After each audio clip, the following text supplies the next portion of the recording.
Wall Street prepares for the latest read on inflation. Peak Fed, peak hawkishness. We're getting carried away. The market's been right. Are rate hikes starting to pay off? How long is it going to take to see progress on inflation? Fed just has a long way to go. Instant reaction on Bloomberg Surveillance. Inflation is still sticky. The U.S. economy is still on track. And what it means for the Fed. The data will tell us. I think we're quite a ways away from a pause. This is a Fed that will blink. The prudent thing to do is to ease off a little bit and just have a look around. Inflation in Focus, tomorrow on Bloomberg.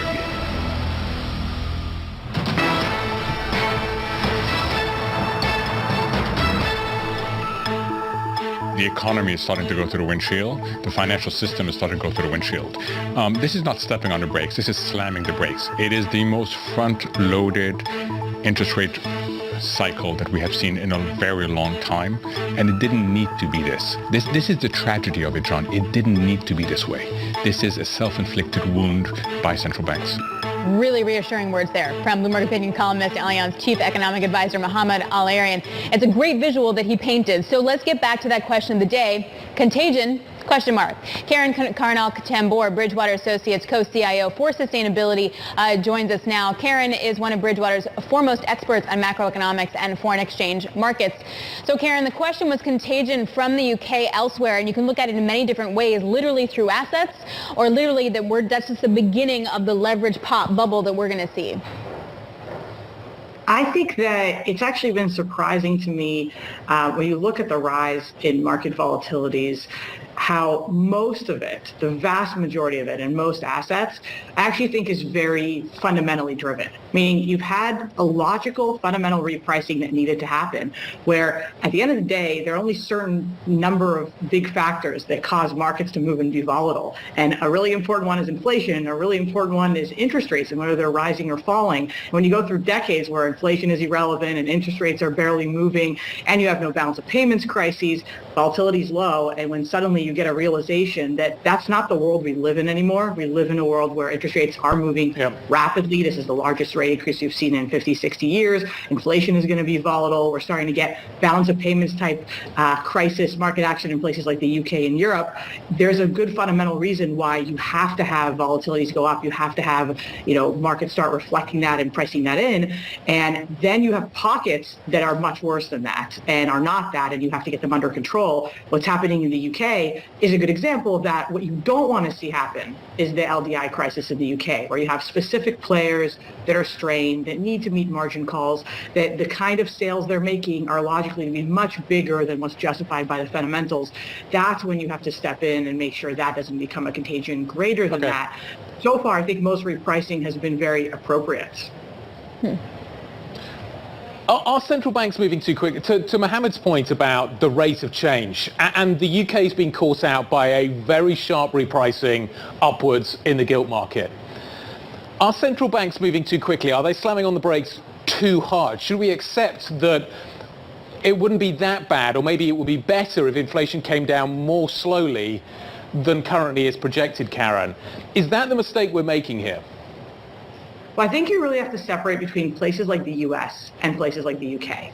So if you look at the United States, if you're the central bank, you're not really facing a very difficult choice because unemployment levels are still great. The economy is still doing great. The economy is still very strong. So yes, you know that your tightening is going to flow through. You know it's going to slow the economy, but you're not really feeling the pain and pressure of which do I do? What do I prioritize more, the economy or inflation? Inflation is telling you clearly now is the time. You really have to get us under control, and you're going to wait and see how much the economy is going to slow. And with a lag, that'll also flow to inflation. The UK is in a totally different set of circumstances where they're already in stagflation. The economy is slowing partly because there literally isn't enough energy to power the economy. Those painful tensions are there. And a lot of the repricing is not happening because of central banks. It's happening because of the fiscal authorities. It's happening because the government is facing this very tough set of circumstances of stagflation. And they want to go take it on their balance sheet. They want to go and borrow a lot of money, take it on their balance sheet. That's been tried before. It's dangerous. It's very, very tough to do that without a balance of payments crisis. And that's what the UK is running into, the falling currency and rising gilt yields at the same time. It's not Bank of England being too aggressive type of problem. So Karen, in the last segment, we were talking about then where like the leverage is next, right? Corporate balance sheets. We were talking about European and Dutch pension funds, households not as much at risk. Karen, where do you see the next risk coming from? I believe that the biggest next risk is not in a levered player, although that could always happen. You could have hidden leverage players. I think the next biggest down move in markets is honestly a repricing that shows that the economy is going to slow more than is currently priced because of how much tightening has occurred. And so right now, if you look at, we all feel like we've experienced big downturns in assets, both stocks and bonds have been falling at the same time, but the vast majority of market moves can really just be explained by higher interest rates, just taking any future stream of cash flows and making it worth less today. There's not like a big recession being priced in. Earnings are basically priced in to be fine. Inflation is actually priced in to be mostly fine. The market's mostly trusting the central banks can keep it steady. And if you look at longer term inflation expectations, they're pretty, contained. And so to me, the next risk in markets, the next downturn is the realization that the economy is going to have to slow a substantial amount to meet those inflation goals, much more than is currently priced. And that's going to hurt assets. Karen, one of the big things that I'm taking away from the UK crisis is just how illiquid certain markets are that you would have thought would be more liquid. And linkers, tips, in your case, are one area that springs to mind. But I think the bond market more broadly, to the conversation we were having in the last segment as well, how real is some of the liquidity we see in some of these big markets? If we want to protect ourselves from the inflation that is there and we buy tips, is there a danger that we find out that when things start getting crunchy, the liquidity is not there? And how emblematic is that going to be? How true is that going to be of other markets as well? The linkers market, so if you're going to buy tips or inflation-linked securities, they've always been less liquid than the large nominal bond markets. The biggest reason being that governments have issued just a lot less of them. They've done most of their debts in regular bonds and very little of them in inflation-linked bonds. So you always had a challenge that to buy an inflation-protected asset, you just had less liquidity. That was always most extreme in the UK case, where you have this complex of pension funds that really, need these assets in order to meet regulatory requirements, to be hedged as they want to be, and to meet their obligations in a way that other countries, pensions haven't really behaved that way. So while the linker market in the UK is one of the biggest, it's always been kind of one of the most concentrated and stretched. And as an investor, that is a tough trade-off, meaning the fact that the only bonds available to you that will pay you inflation are ones that realistically are less liquid because that's what governments have issued. It's possible that this bout of more volatile inflation will change that through time because investors will tell governments that they want more inflation-protected securities. You see that in places like Brazil that went through many bouts of higher inflation. Investors start saying, we'd like inflation-protected assets. One of the good things that investors can do, it's obviously a little more rare and hard to do for any investor, but you can buy more directly break-even inflation swaps or buy your inflation-linked bonds hedged with treasuries in a way that gives you more direct exposure to just, kind of swap what's the inflation that's priced in versus what's the inflation that comes in. And if inflation comes in higher than currently very sanguine expectations, you'll make money. Yeah. We're having a few challenges with the swaps market as well. Karen, it's been great to catch up. We always appreciate your time. Thank you so much. Karen Carroll-Tambur, Bridgewater Associates co-CIO for Sustainability.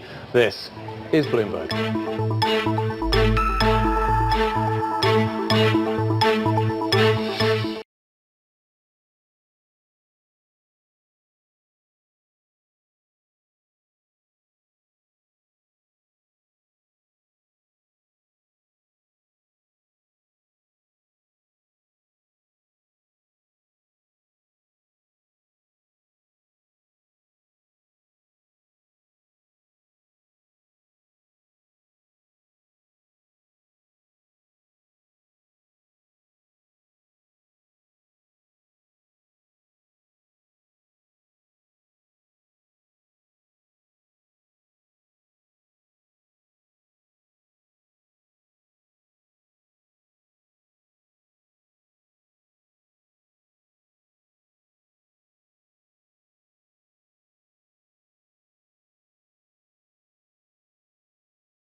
It's time for the Bloomberg Business Flash. A look at some of the biggest business stories in the news right now. I'm Ritika Gupta. Pepsi raised its forecast for the full year, saying consumers continue to purchase more of its snack foods and soft drinks despite rising inflation. Even though it's paying higher costs for commodities such as sugar, corn and potatoes, the maker of Frito-Lay chips, Mountain Dew soft drinks and Quaker Oat cereals reported third quarter earnings above Wall Street's estimates. Intel is said to be planning job cuts, possibly in their thousands, as it looks to lower costs and cope with weakening demand for personal computers. Bloomberg understands the layoffs could be announced as early as this month, around the same time as the company's third quarter earnings. And that is your latest Business Flash. Guy, Alex? All right, thanks so much, Ritika. So, Guy, this also comes on the heels of yesterday. Gartner had a really interesting report out that said the PC sales for this quarter, the third quarter, were going to be down 20%, and they hadn't seen that kind of number in like 2 decades. Yep. That's really bad on a macro level. And then you throw in the chip issues between the U.S. and China, and that's a whole other level. But at the base of it, this is a macro weaker story. It is, yeah. Who's shocked by this? Everybody I knew went out and bought new PCs during lockdown. You had to work from home, your kids had to work from home, everybody needed computers. I don't know anybody that therefore should be surprised that this is suddenly going to turn tail. The number of new computers needed then versus now, completely different. And to be fair, but yeah, no, I think it is a macro story. Stock is down 52% in the past year. Fair enough. Yeah, exactly. All right, so I think some of this might be priced in. Gary Shilling will be joining us on his take on the market and the economy. This is Bloomberg.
All right, we're an hour into the U.S. trading session. Bloomberg's Abigail Doolittle tracking the moves for us. I really can't get a sense of direction. I thought it would be worse after that PPI number, and I was proven wrong. Yeah, well, the roller coaster ride continues. This is what we had yesterday. The big question is whether or not we're going to have this small gain hang on, because the S&P 500 right now up about 0.2% on the day. Will we see a snapping of, I think it's a 5-day losing streak at this point. It's hard to keep track. So much bearish action. Now, a piece, of course, of the bearish action, not just recently, but all year, yields rising. But right now, it's more so in the UK. This is so interesting because a piece of the volatility yesterday on the confusion around the BOE's plans. Are they hiking? Are they not? Are they bringing back the gilt?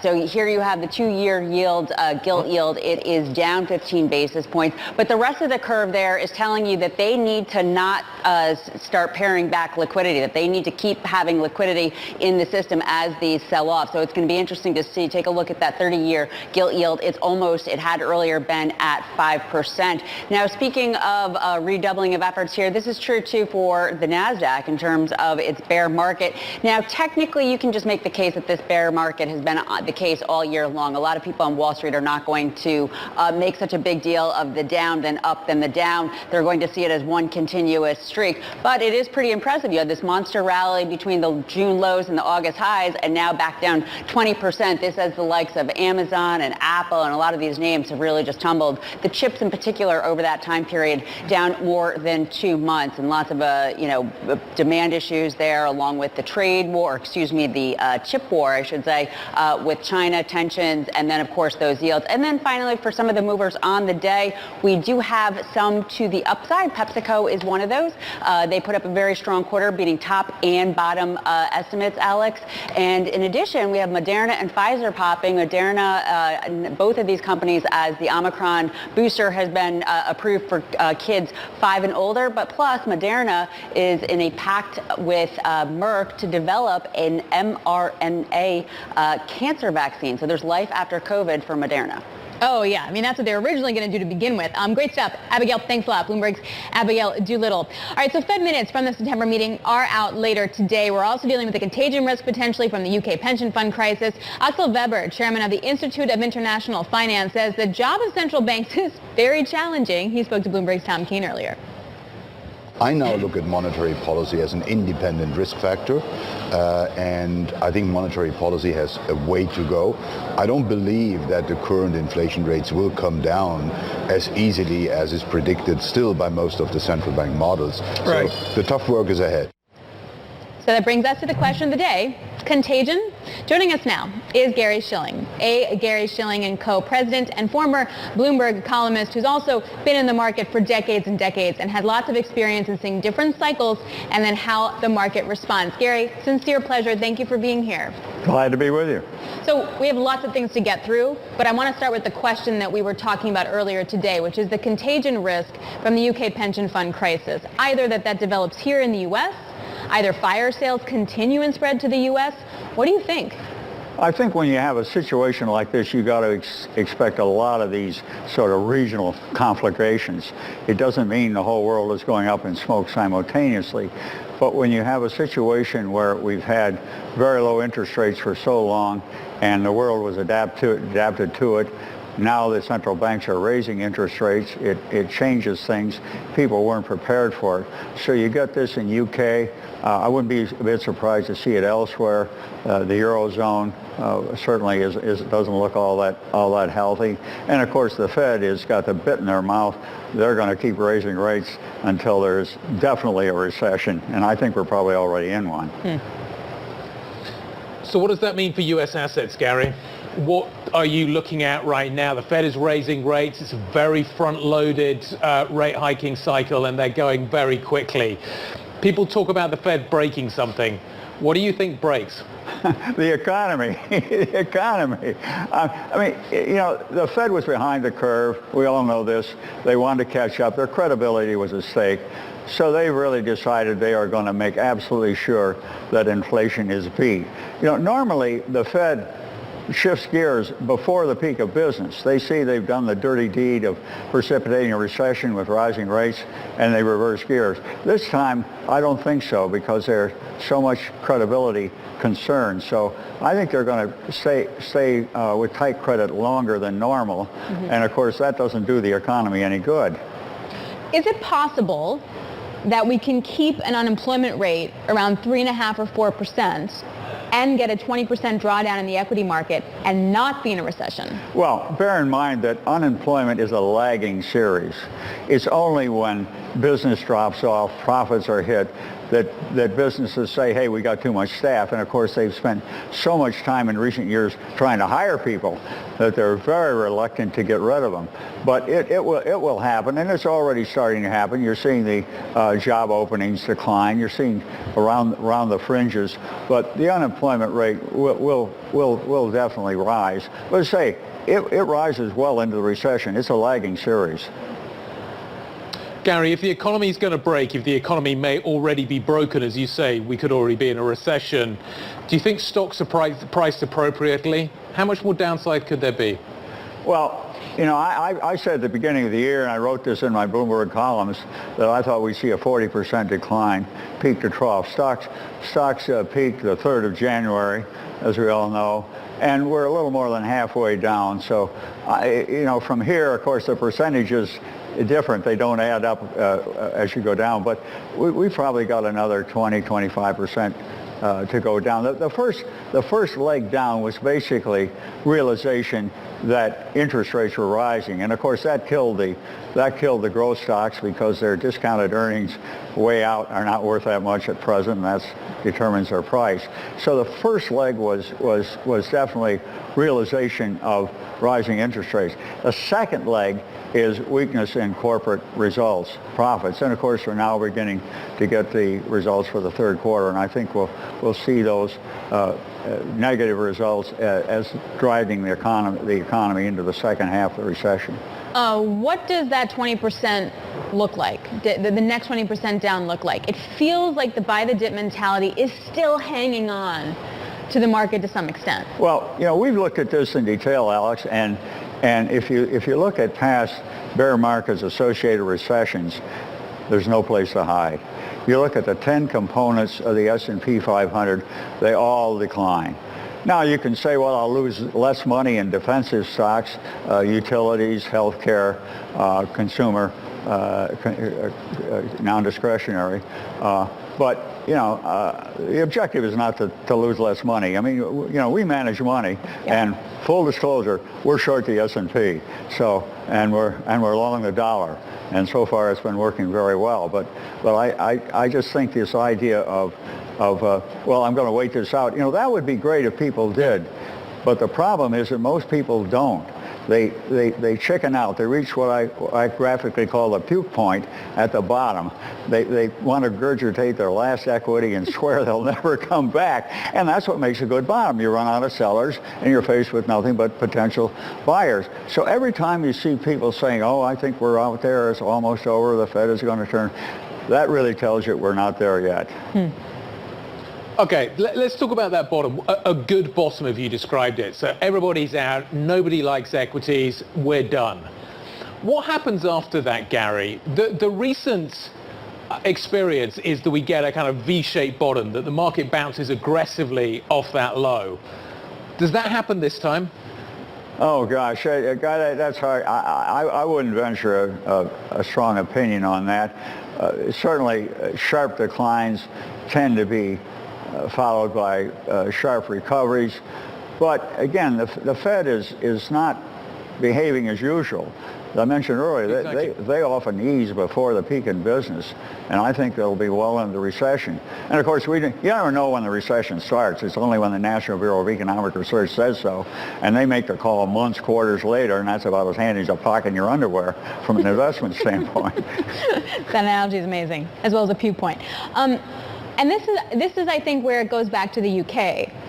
The UK was trying, or the BOE was trying to raise rates significantly, and they were trying to do QT. Yes, they didn't get any help from the fiscal side, but it really looks very unlikely that they're going to be able to hike 100 basis points, for example, or 75, or really go to quantitative tightening. Are we going to see the same thing here, where the Fed's going to want to stay 5% terminal level for a while, but they just can't? Well, I think the Fed is going to proceed as they want to. They're probably the most independent central bank. We're facing the midterm elections. The Democrats look very weak. There's not much power there. I don't think the Fed is particularly worried about about repercussions from the White House or Congress. So I rather suspect that we'll see. If we get this full-blown recession, I'm suggesting that there probably will be some fiscal stimulus down the road, but that tends to come in the recovery. It helps the recovery, but it's never in time to help the downturn. Congress doesn't move that fast. Yeah, no kidding. Gary, you're short the S&P and you're long the dollar.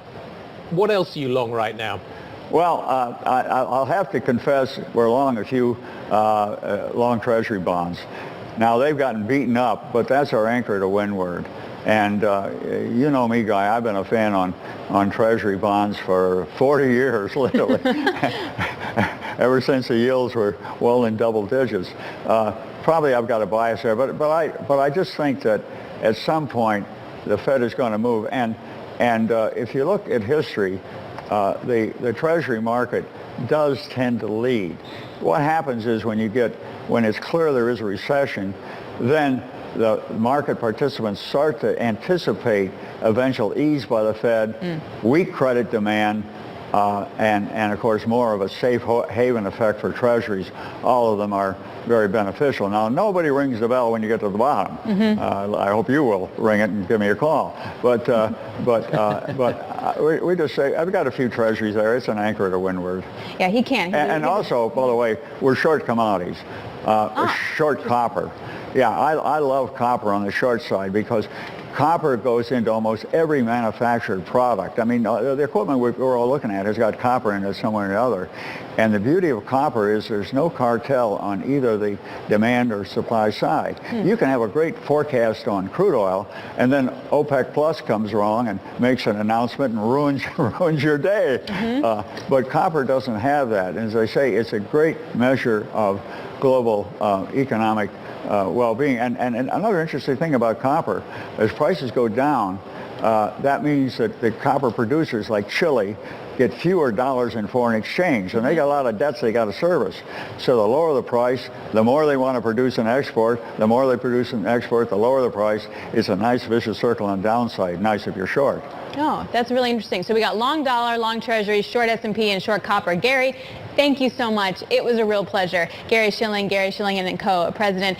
Always wonderful to get your perspective. Please come back. All right, coming up, we're going to stay with the commodity theme here. You got oil slumping after the September PPI numbers, plus OPEC also trimming its oil demand outlook, giving support to its decision last week to cut supply. Their outlook looks pretty grim, actually. We're going to discuss with Bill Fahrenprice of Enverus next. This is Bloomberg. There's going to be some consequences for what they've done with Russia. What kind of consequences? Menendez says suspend all arms sales. Is that something you'd consider? I'm not going to get into what I'd consider and what I have in mind, but there will be consequences.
Keeping you up to date with news from around the world, here's the first word. I'm Ritika Gupta. NATO Secretary General Jens Stoltenberg urged alliance members to step up supplies of air defense systems to Ukraine, condemning Russian strikes against Ukrainian cities. We need both to ensure our own deterrence and defense, but also to continue to provide support to Ukraine. The Netherlands pledged to provide more support as defense chiefs from the military alliance gathered in Brussels to discuss how to better protect critical infrastructure and ramp up weapons production. Meanwhile, Russian President Vladimir Putin says any energy infrastructure in the world is at risk after the explosions on the Nord Stream pipelines last month. The Russian leader condemned the attacks as an act of terror. Speaking at Russian Energy Week in Moscow today, Putin named some of his country's adversaries, including the US, Ukraine and Poland, as potential beneficiaries of the Nord Stream blast, which caused major gas leaks in the Baltic Sea. Western officials have rejected those allegations and have suggested Russia may have been behind them. A Major League Baseball has signed a multi-year sponsorship deal with CBD maker Charlotte's Web Holdings. Charlotte's Web is now the first, quote, official CBD of Major League Baseball. The party said today in an emailed statement, products that meet certain safety standards will be able to be promoted across MLB events and media platforms. Global News 24 hours a day on air and on Bloomberg Quick Take, powered by more than 2,700 journalists and analysts in more than 120 countries. I'm Ritika Gupta. This is Bloomberg. Alex. All right, thanks so much, Ritika. So in the oil market, we're looking at Brent here trading right around 92, a little softer by about almost 2%. OPEC cutting its outlook for oil demand this quarter. And just last week, the cartel announced it was actually cutting production on a paper level by 2 million barrels of oil a day. And obviously, President Joe Biden had some strong feelings about that. Well, joining us now is Bill Farren-Price, director of Enverus, where he is head of macro oil and geopolitical research. Bill, thanks for being here. Start with the OPEC issue for a moment. I mean, they look at their call on OPEC crude, how much they think the market actually needs and wants from them. They cut that by 440,000 barrels of oil a day, and they really, really slashed their estimates for global oil demand. Do you agree with that? Well, actually, that demand number's been on the high side. It's well above expectations that most of the market have. So they needed to come down into line with the market consensus. And they've kind of created this justification for their headline cut after the event. But the reality is that there's a huge amount of uncertainty on the supply side, and so it's actually probably may need to be revisited in the coming months, and they may need to think again. What does that look like? What do you think? What do you think OPEC can do next? I think the first question is how much of that 2 million headline number actually gets cut, and our view is that the real cut will probably be closer to 1.1 million barrels a day, which is still a big number, and most of that is going to be cut by the Gulf OPEC countries, Kuwait, Saudi, UAE, and Iraq. And we probably expect most of that to actually be cut. So those cuts will be delivered. The question then becomes what happens with the Russian supply over the next few months. We know that the European sanctions are going to get tough from December onwards. What happens with the SPR releases? We know that the SPR releases run out in November. And more importantly, what actually happens with demand over this next this period of time? I wonder, Bill, if there's something to be said for the energy security conversation making this time different. I hesitate to say it, but demand in terms of what you're buying now because of the actual need versus I'm buying because I'm stocking up, because I'm afraid that in 6 months I won't have the energy. And if that creates a different kind of floor for prices than maybe we've seen in the past. Yeah, I think there's a certain amount of security risk premium in these prices, and I think that's going to be sustained longer term. I can't see any way around that. Spare capacity, as we know, is very, very thin in this market right now. OPEC has very little extra to bring to the market beyond what it's cutting from December, and I think that's a very good point. The other thing is that this OPEC decision is pretty much designed to keep global oil's inventories well below the 5-year average, which is another way of keeping prices high. And we certainly expect that to be the case heading into 2023, absent a complete collapse in demand, which we don't see at this point, although we do see it softer. let's say it does get softer, and let's say the price comes down and OPEC Plus feels like it has to do something similar again. Can we see another significant cut from OPEC without Saudi Arabia completely blowing up its relationship with Washington? How much of an impediment will that be to further cuts further down the road? Yeah, that's a great question. Because, of course, what this OPEC decision has done is it's put that bilateral relationship right in the crosshairs. And we've already heard, as you've reported, plenty of rumblings in Congress and elsewhere that relationship is under review. I think it would be extremely difficult for OPEC to continue down this path without pretty concrete responses from consuming countries, maybe not just the US as well. So that's going to be something that they are going to have to weigh up. Now, it could be that the price of achieving higher, if you like, the price of tightening the market is going to be some sort of deterioration in these important strategic relationships. But that's a decision that seems to have already been taken to some extent. Quickly, all right, Bill, you know what? It was really great to get your perspective. Thank you so much, Bill Fahrenprice of Enverus, joining us on oil. Brent, around $92 a barrel.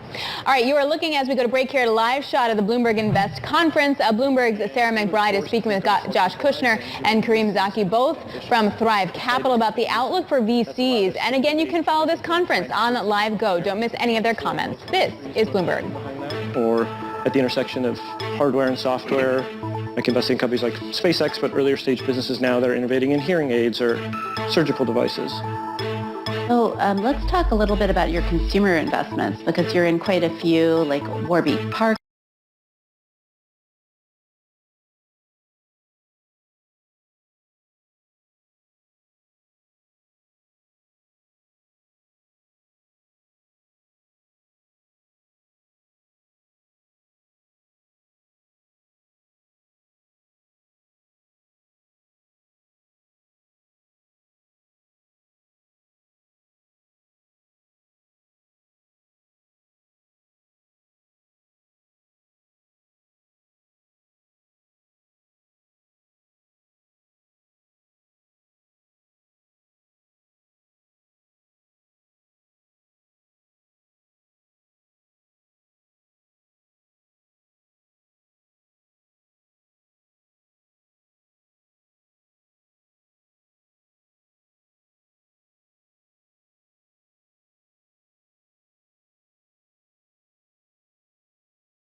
So we're coming to the end of what has been a busy day here in Europe. Somebody was posing this question a little bit earlier on. Which of these two numbers represents the biggest problem, the biggest threat to the financial system? The UK 30-year, clearly what we're seeing in the long end of the gilt market at the moment is hugely problematic, and we've been posing the question of whether or not that could be contagious. The issue here is clearly the rapid rise in rates that we're seeing and how that's unsettling a market that has been used to low volatility. But then you think about what's happening in the BTP market as well. We're now nearly at 5% on 10-year BTPs. We're still waiting to get the idea exactly how the new government in Rome is going to function. That's going to be something to pay attention to as well. Don't know yet which of those two is the biggest problem. European stocks are lower today. We're down by around 0.5%. There is some good news and there's some bad news. There's some good news in the form of companies like LVMH. The luxury sector is clearly doing well as Americans turn up here in Europe and buy pretty much everything.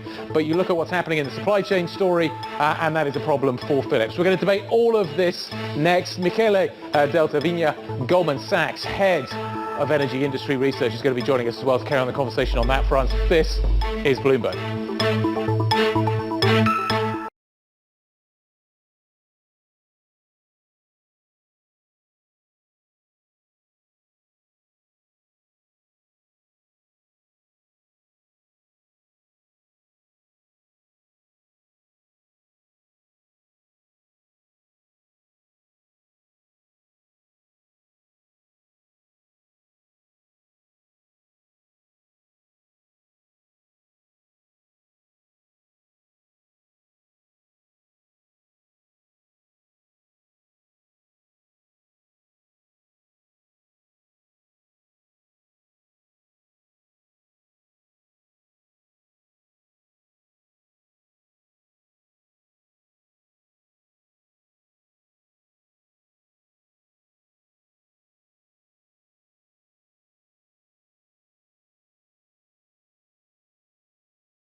Wednesday, October the 12th. European stocks are lower, but to be honest, I think stock markets today are just happy they're not bond markets, because that's where the real pain is being felt.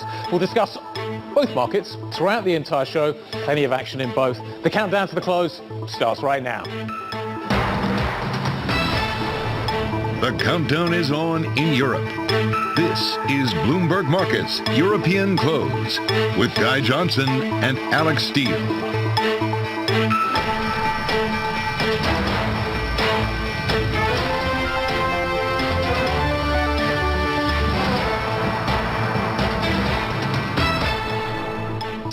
The UK gilt market is a mess. I think that's an understatement, and it looks like it's going to continue to be a mess for the next few days. The UK 30-year north of 5% a little bit earlier on. We're still up by around 13 basis points. You've got collateral calls coming up probably fairly regularly with the swaps that have been taken out in the LDI segment of the pension market. It's all got to get fixed. How it gets fixed remains to be seen, but the governor wants it fixed by this Friday. Will we see it? We'll wait and see. The pound's actually bid today, which is interesting, 110.69. Clearly the dollar actually a huge story in what is happening. You've got the PPI data, you've got the CPI data coming up tomorrow, but we're up by 1%. We're trading 110.69. We're up by 1%. and we're trading 110.69. I think those two things need to be just sort of sat back and digested. The European stocks are lower. We're at 386 now. We're coming up. Next week is when earnings season really gets into gear, Alex. And I think we're going to wait and see what happens. But if I take a look at Philips today, big warning, stock down massively, supply chain issues continue. And then I look at LVMH, the Americans are here and they're buying everything. I think the two stories do actually fit together. The cheap currency over here is having a really big impact on the luxury sector. But if you're an exporter, you are still facing problems in sourcing stuff and resolving all of those problems. And that ain't going away anytime soon. So the currency is likely to remain pegged lower, which is good for the luxury sector on an ongoing basis. You should come shopping here.